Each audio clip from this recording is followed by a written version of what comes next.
There we go. All right, turn it over to you. Awesome, awesome. Well, definitely appreciate everybody's time today. I do apologize for the inconvenience there in the beginning. Technology is great until it doesn't work, right? So, yes, we're here to talk today a little bit about, different things that factoring companies look at when you're turning anything in, also talking a little bit about, different ways that we can help out to make sure that your company is running in a smooth fashion. And it looks like we're going to be doing like a few of these videos here. So if any of you have any questions or anything like that that come up here in the future, please reach out, let us know, what's on your mind, what you're seeing out there, so that we can address these things and kind of better help out. Um, so yeah, so one thing that I get a lot of when I have people that come in with me is trying to figure out, how much they should be charging per mile, or how much they, will be receiving, and how it's going to make sense for them to make sure that it's going to be profitable for them. So one thing that I did was I actually was able to put together like a small chart where you're able to kind of see your variable costs versus your fixed costs. So I think a lot of may have a copy of that we'll be able to put on the screen. Basically, your variable costs are, things that will change all the time. I mean, it's not necessarily a set price, but you can kind of get an idea of, what you have as far as fuel, meals, if you have to pay anything in, loading or unloading, or of course, in your factoring fees and things of that nature. And then, of course, your fixed costs are more in line with things that don't really change every month. Maybe your truck payments, um, insurance, health insurance, uh, as far as maybe even your getting your plates and everything. That's something that has to be done every year, but you're able to kind of break it down, whatever it costs per year, break it down by the month, so that way you know exactly how much you should be making and what you should be charging as far as per mile. And really, you just kind of take all those different things, you take all your variable costs, you put those all together, and whatever that total is, you would just divide it by however many miles that you're driving that month. So, as an example, if you're driving 8,400 miles a month, you would take your variable cost, whatever that is, and divide it by every 100, and it will let you know, how much that is per mile in that scenario. And same thing with your fixed costs. You would take those numbers and add them together. Um, in a situation that I had with certain things that I put together there, it came out to be about $1. So now in this scenario, you know that you need to make at least $1 a mile in order just to take care of your business. Now, of course, in your fixed costs, you can add your rent, mortgage, whatever it may be, car payments. So that way you can do everything as a whole. But in this scenario, I'm just kind of doing as far as your business. So in this scenario, you need to make at least $1 a mile in order for it to make sense for you, just to break even, just so your business is good.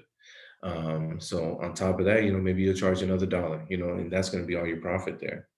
So now, as you're speaking with your dispatchers and speaking with brokers, and you're trying to figure out as far as, hey, is this load going to make sense for me? Now hey, I need to be within 2 to 250 a mile in order for this to make sense. If not, I'm not really making any money. Nothing's going on. And that is something that, a lot of carriers have a challenge with. They're taking these loads, and when they're done, they're like, man, I didn't really come out on top on this. I spent all my money on fuel, and which these days is ridiculous. So, so it's good to know these things.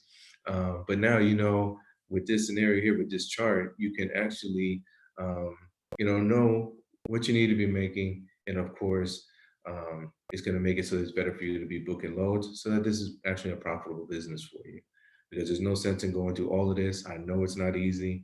I know it takes a lot of money. It takes a lot of time as far as filling paperwork, getting everything going. So, it's just another tip there to kind of help out as far as that. And another thing too, when you're speaking with, whether you have a dispatcher taking care of these things for you, as far as booking loads, or if you're going to brokers on your own, asking questions, really just doing the research on whatever the load has, ask them, let them know, hey, is there any special equipment that I need in order to deliver this load? Because I've seen at times where you need maybe a pallet jack, just depending on where you're dropping it off. Maybe the docks are, in a level that it needs to come down. Maybe your truck doesn't have a lift gate or things of that nature. So, pallet jack, I even looked it up. I mean, on the low end, you're looking at like $300, high end 500. So, if that was something you're interested in doing, purchasing one, That's kind of the range that they go for there. And, but just asking them, what do I need in order to deliver this? I don't know how, I've had different times where I've had carriers, man, I didn't have a pallet jack, I didn't even know. And they've had to go and knock on some doors in the warehouses nearby and say, hey, can I just borrow your pallet jack? Here's, 20, $40, let me borrow it for an hour. You know what I mean? And that way it'll make it a lot easier. And, of course, show these brokers that you're prepared when you show up to drop off their load, whether it's pallet jacks, straps, whatever they may need, to make sure that the load is going to get there safely and on time. Another question that I know that had came up also was dealing with lumpers. I know that sometimes when you're dropping off a load, that's good to ask them that too. Hey, how is this load going to be delivered? Is it something that I'm going to have to drop anything off? How are you planning on paying that out? Most companies will take it on for you. As far as taking care of the lumpers, I know us here at G Squared, we do as well. Basically, as you turn in your load, we would, you would turn in your lumper with it, and we would just pay you out for the whole thing. Because I know that I believe someone had asked a question as far as the EFS on that. And now, if you're not using any factoring companies at all, of course, they're going to need some form of how they're going to pay you for those lumpers.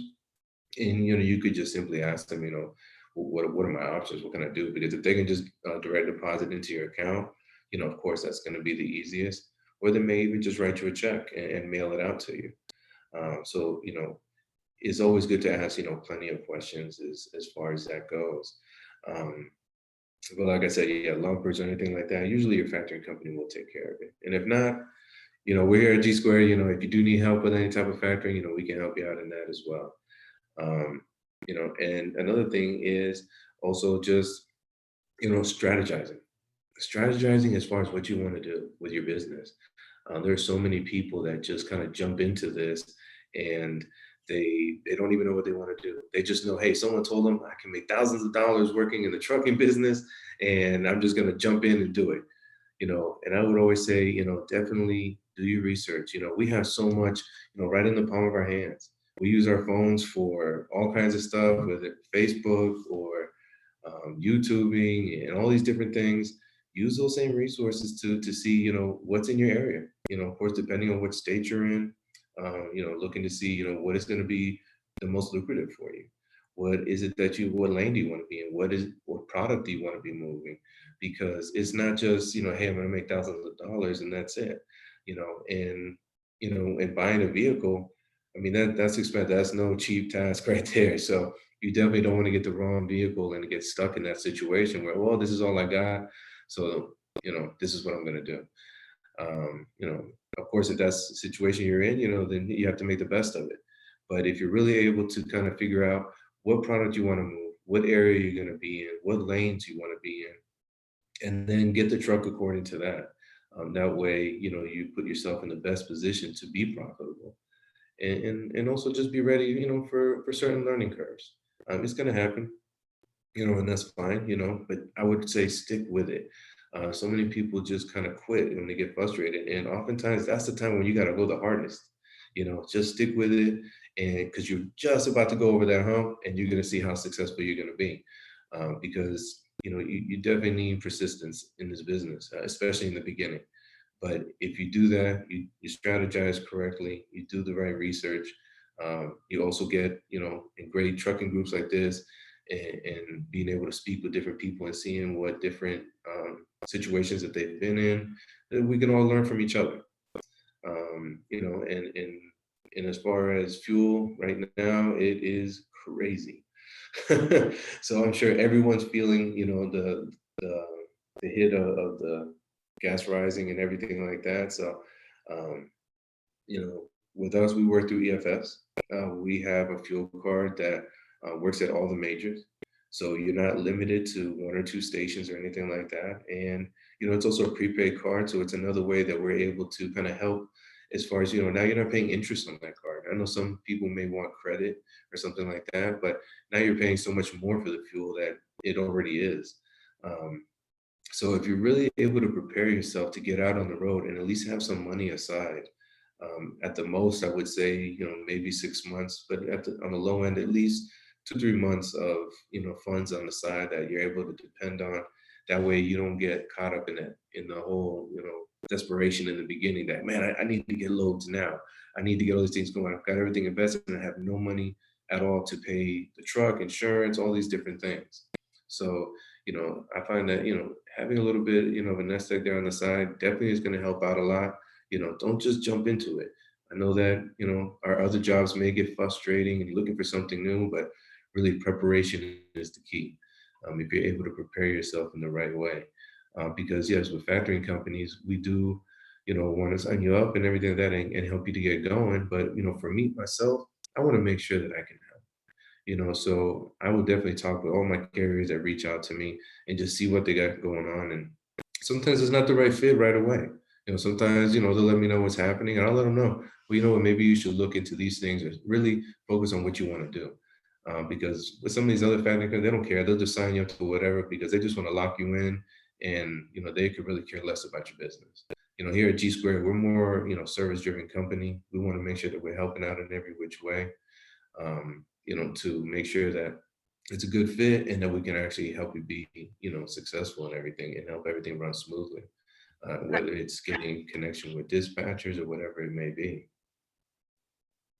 All right, Luis, you gave us a lot of information in a little bit of time. So I wanted to kind of reset and also screen share. So I'm going to screen share here of the website and also the tools that have been shared in the chat. So he first referenced a mile chart.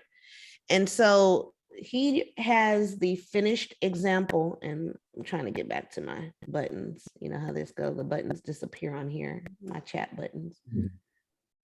Well, it's a mile chart, just basically with the example. Yes. For my buttons. There you go. Hold on. I will share it here. There we go. There we go. So in that's kind of like what I was explaining as far as how you can kind of figure out, how much you need to be making per mile. So you're ever able to better, kind of see, what loads to take. So you'll see in this example here, this driver was driving 8,400 miles a month. And so we kind of put down all the variable costs, which is things that will change in price, through the day. So it's nothing that's going to be fixed or anything. Your fixed costs are, as you see there, things that are never going to change. It's going to be the same thing. Most likely your truck payment is going to be the same every month. Insurance, if you have cargo insurance, health insurance, anything like that.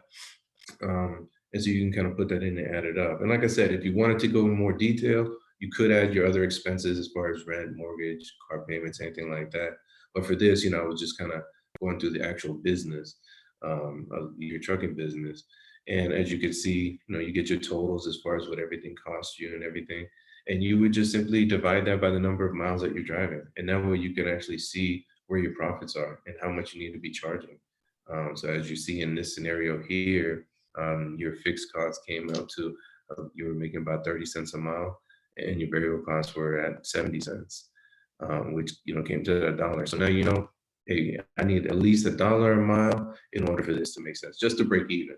So I haven't even made a profit yet.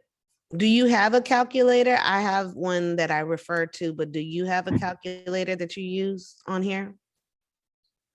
I simply just use my own calculator on my phone, to be honest with you. Because it's really just about writing out what it is that whatever your costs are. So just write out your costs, whatever it is, and then just divide that by however many miles you're driving in a month. Okay. Here's a tool from OIDA, which is the owner operator. I can't remember what they stand for right now, but I've included this direct link into the chat.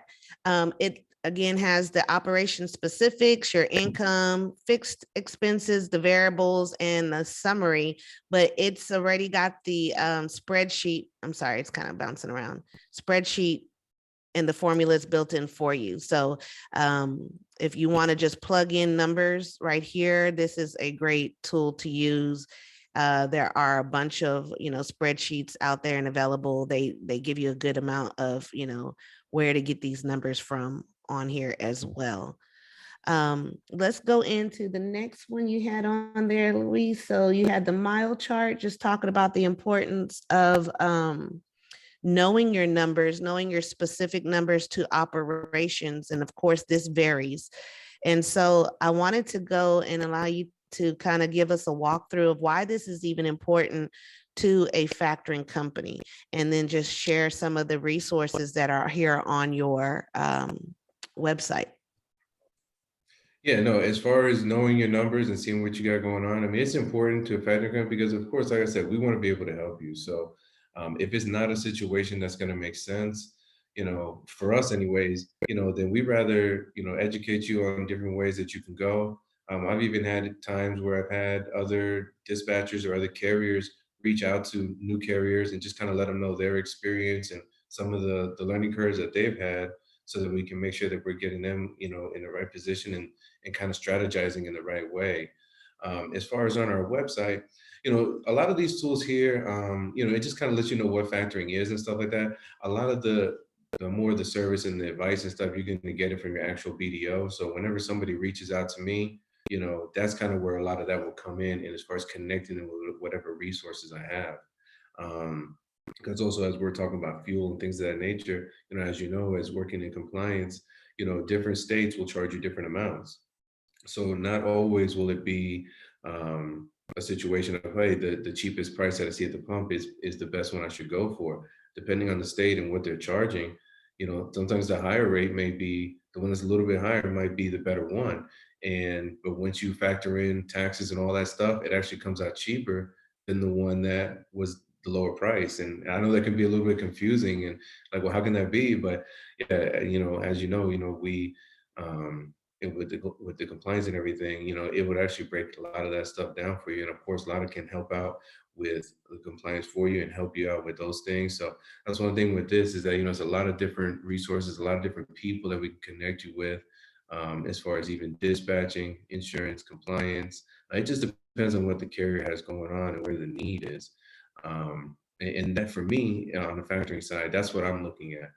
Speaking with the carrier, seeing what you have going on, what type of vehicle do you have, how are you thinking about getting loans? What is your goals? Because another thing that I would look at is, are you open to, are you setting yourself up to get your CDL? So many kind of get into it and it's not something they want. They want to grow, but they don't want to do certain things. And it's like, unfortunately, in this business, you are in the driving business, and the more that you have, like your CDL, the more money you can make. And of course, that's going to help you all that much more. So I would definitely look into that as well as far as setting goals for yourself. Hey, I want to be, in this truck, I'm going to be doing these loads for so long. But once I reach this mark, hey, I need to be on to the next level. I need to be taking those CDL classes so I can move into my next truck. That's going to make me even more money.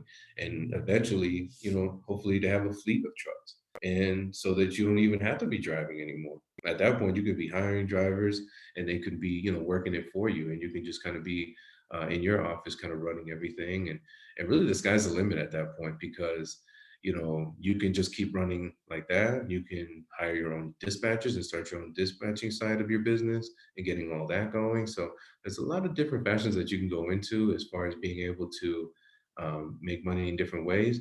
But really, it's all about putting in the work. And just communicating with whoever your BDO is. That's your business development officer. That's basically what I do here at G Square, the person that will be signing you up. Because as I always say, anytime you're going to sign up with a factoring company, it's not about, hey, I can do all these different things for you, but how are you going to do it for me? So I think that's an important question to have that conversation. A lot of times they just sign up here, just sign here, you're good. And people they just want to get going. And I think it's really important to kind of talk to them about your situation.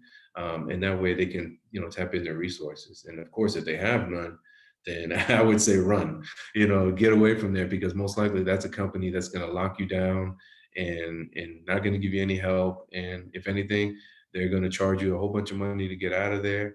And that's definitely not where you need to be. So, on the factoring side, that's what I would look at there as far as getting everything going.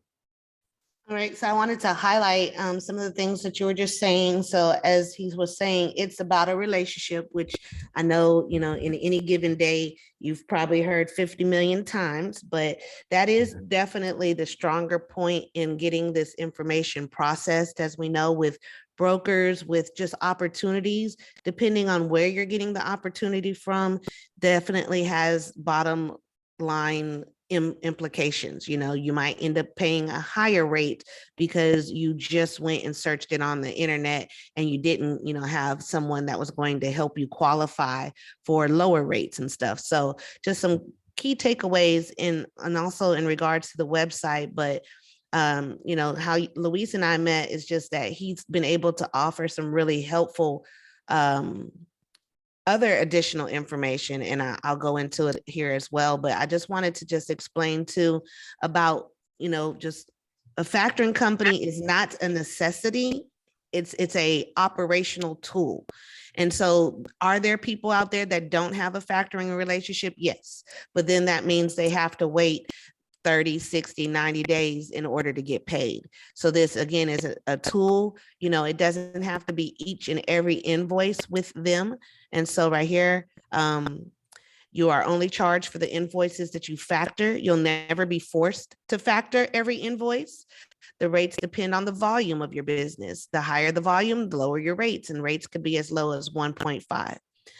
Many people don't really also understand that you can technically be declined for certain cards and yields of, I'm trying to think of how to explain it, but G Squared does not only deal with you if you have, you know, less than stellar credit. It says you won't be declined because of no credit, low credit, or even bad credit, but they do take the credit worthiness of their clients that they're paying on time. So you have some flexibility with that. I know that he's been able to help some of my clients that had challenges in, you know, getting factoring with some of the bigger guys because of their credit profile.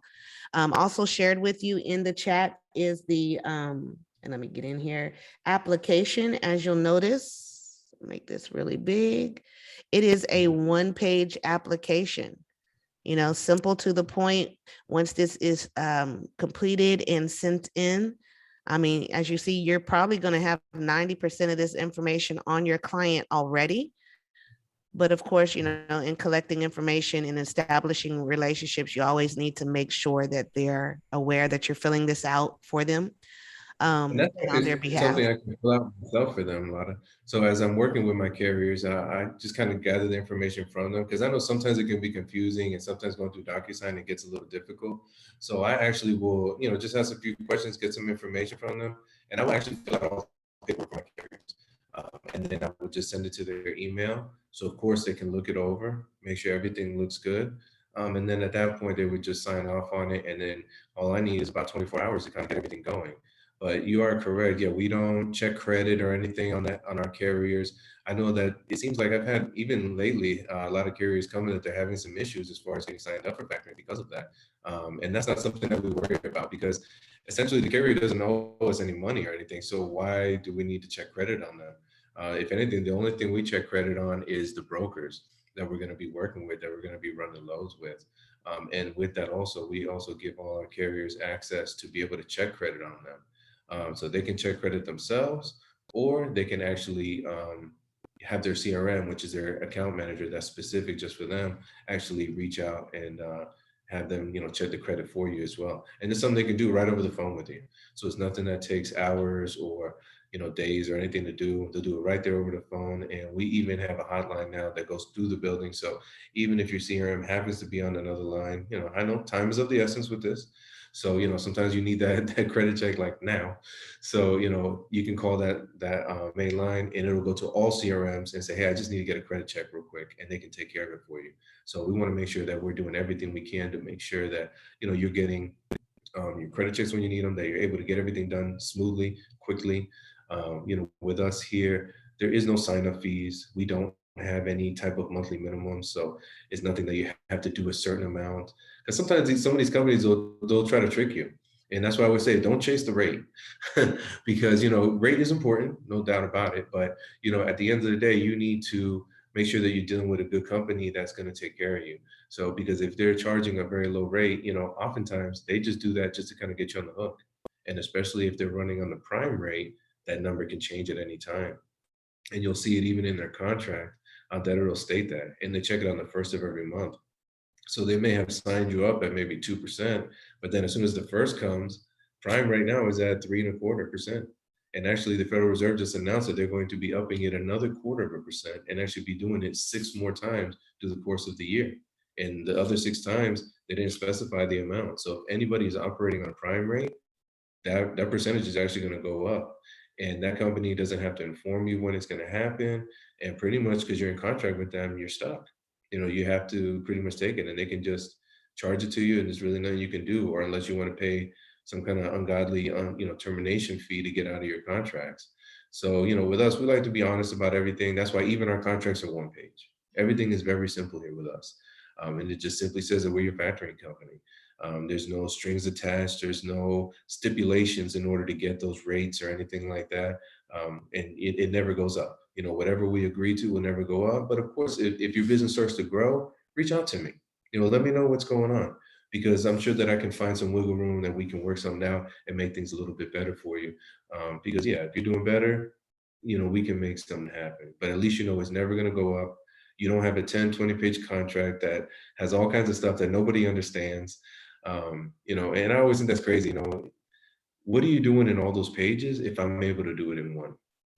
Can you also talk about your particular list to help people find the type of loads that they may be looking for, your broker's list? Yes, yes. So yeah, as I am, getting to know my carriers, I'll ask them, what is your plan? What are you thinking? Are you trying to do this on your own? Do you need help with dispatcher? What is that you're trying to do? How are you think you're gonna run your business? And oftentimes they tell me, yeah, I just want to run on my own and have brokers. And so I have a brokers list that we've actually put together. Because you'll notice that in the beginning of starting any business, there's going to be brokers that won't work with you, but it's only because you're brand new. So, as soon as you get some time under your belt, 6 months, a year, all that kind of goes away. But to kind of make sure that we're, spending your time effectively and not filling out carrier packages and all that stuff, which of course can take a lot of time. And I don't want to waste your time either. We have put a list together of brokers that work with new carriers. It's got all their information on there as far as the company names, their MC numbers, contact information, how long your MC needs to be live for. So that way, and on that list, it's either you can get it either day 1 or day 30, and you can actually reach right out to them, let them know, hey, I'm a new carrier. I'd love to be able to run some loads for you. And at that point, they'll let you know what you need to do. They're either going to direct you to their website, or they'll send you something to your email address for you to fill out the carrier package. And then at that point, they'll give you access to their load boards. And so you'll be able to see what that specific company has rolling out. And of course, make your decision on whichever one load you want to take. The only thing I will say with that also is that when you are booking these loads, stay on the phone with them. If you got them on the phone, stay on the phone with them. Because if you hang up that phone to go check something out and somebody else calls in, you could lose that load. So, that's definitely something to know on that, have everything in line. And that's why also, if you're working with a dispatcher, it's important to let them know what your parameters are. Hey, I want to be in these states, East Coast, Southeast region, Midwest, whatever it may be. And, the range that you need to be in. And that way they can book accordingly. So whether you're doing it yourself or going the dispatching route, just kind of already know what you want to do. And that way you can book those loads and just keep moving. And like I said, ask questions as far as, is there any specifics to this? Is there any special equipment that I need to unload or to get the job done? Dimensions, anything like that. Are there any special requirements? And that way they can let you know. And that way, everything will run a lot smoother, because it would be terrible if you ran, thousands of miles and you get there and, the load, you know, needs certain equipment to be unloaded, or you drive somewhere, maybe it may even be close, but still you're using gas, you're using your time, you know what I mean? And you get there and it's a product that maybe needs a refrigerated truck, and they didn't know that that's not what you had. So, it's always great to, ask those questions. And the other thing I would say, as far as on the factoring end, is please know that in this industry, you can only work with one factor at a time. So a lot of people don't know that, and they just jump around. And so that's why when you are picking your factoring company, you want to make sure that you're going with somebody that's reputable, that's been in the game for a long time, you definitely don't want to be their guinea pig, that you're just going to be, they're going to be learning off of you, and that you're getting into a good deal, and read everything they give you. I mean, I can't stress it enough. Please, please, please read everything that they give you. That's probably the biggest thing that comes across my desk is people getting into things and they never read it and they're stuck, and they just go on the word of whatever someone said. And they can say whatever they like, but at the end of the day, they're going to tell you, well, this is what you signed. And then that's kind of the end of the conversation. So please, please, please, I can't stress it enough to please read everything. Even if you're getting a fuel card or getting onto a load board, I've seen it happen like that as well. You're not even signing up for factoring. You're looking at something else, but if they have a factoring company, they slip it in there. And next thing you know, you're signed up for factoring now. So when you do find your factoring company, you want to sign up, they're like, oh, we can't do it. Looks like somebody's already got you signed up. And then they're going to charge you, I've seen it go $500, $2,500 just to get out of that. And you haven't done any business with them or nothing. And I mean, do you really want to get into business with somebody that starts off, being dishonest? No, because what else is going to come down the road? So that's why it's so important to read everything that comes across your desk. I have a question, Luis. I'm coming into the logistics business, and kind of piggybacking off of what you just said. I was just curious as to why is it that freight brokers don't like to work, or one of the main reasons why freight brokers don't like to work with new carriers. Because I hear a lot that you have to be like 60, 90 days, even a year in before some of these freight brokers want to work with the new carriers. And what's the reason for that? So yeah, no, great question. So the reason for that is some of them are just kind of particular about who they work with. They want to make sure that you're going to be somebody dependable that they can give their loads to. In some cases, you're talking about high dollar loads. So, they have working those high dollar loads with clients that they've had for many years. They could be huge companies, and, they don't want to ruin those relationships. So whoever they are working with, they want to make sure they're professional. You have so many people coming into the industry, and it's just kind of hard to tell, who's going to be dependable and who's not. And those first, 90 days to 6 months, is really the carrier's moment to kind of prove themselves in a way. And they're looking at three main things. Can you pick up on time, drop off on time, and get everything there safely? So for them, it's just kind of a way to kind of weed out who's going to be good and who's bad. Because you have even a lot of people that get into this industry and they just pick up any vehicle, that they can. And it may not be a brand new vehicle that's in good shape. And, so they don't want to give out those loads because everything's happening online or over the phone. So they don't have a chance to necessarily always see the vehicle or see the person and what they have going on. So with those particular ones, that's just what they're looking at is, they want to see, hey, did you really stick it out? Because there's so many people that come in and don't make it and quit even after just 30 days. And so they want to make sure that you're somebody that is going to, take care of their product and make sure that it gets there safely. And of course, if you do, you'll notice that it'll lead to even more business. I've seen times where the broker will actually reach out to you and let you know, hey, I have a load that's going here, can you take care? We've always done good business. I see, your track record is good. I love, be able to work with you and have you take my product. And of course, if it makes sense for you, great. And then just build on that relationship. See what else they got. Because in this industry, that's really what it's about. Networking and building those relationships. Okay. So yeah, that's the reason. Okay, thank you. Mm-hmm. All right, so we have 5 minutes to the top of the hour. Do we have any other questions before we close out?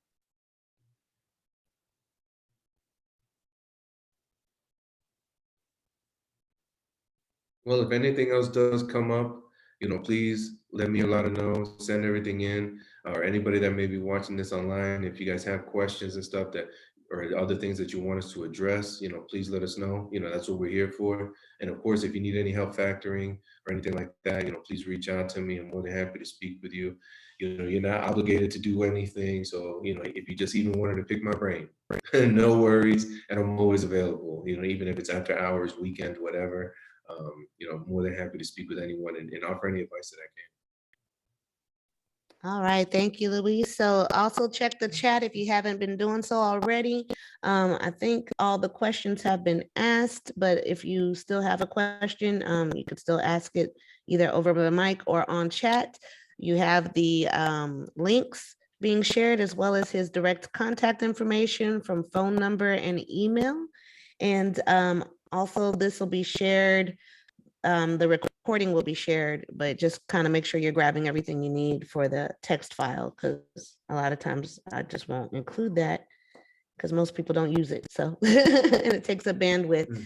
So we'll go ahead and close out then here today. If there wasn't any other questions, thank you for tapping in. And if you know someone that wasn't able to appear in person, but did register, they will be getting a copy of this presentation as well. Thank you again, Luis, for your time and information and Thank expertise. you. Just make sure that you guys are following up with him. You can see he is a wealth of information, and a lot of it, you know, you're just going to get as you guys are building that rapport. So just make sure that you tap in as well. All right, we'll go ahead and close it out. Thank you very much. And everyone have a safe and blessed day. Yes, everybody have a great day. Thank you for your time. Thank you. Okay. Bye-bye. Thank you too.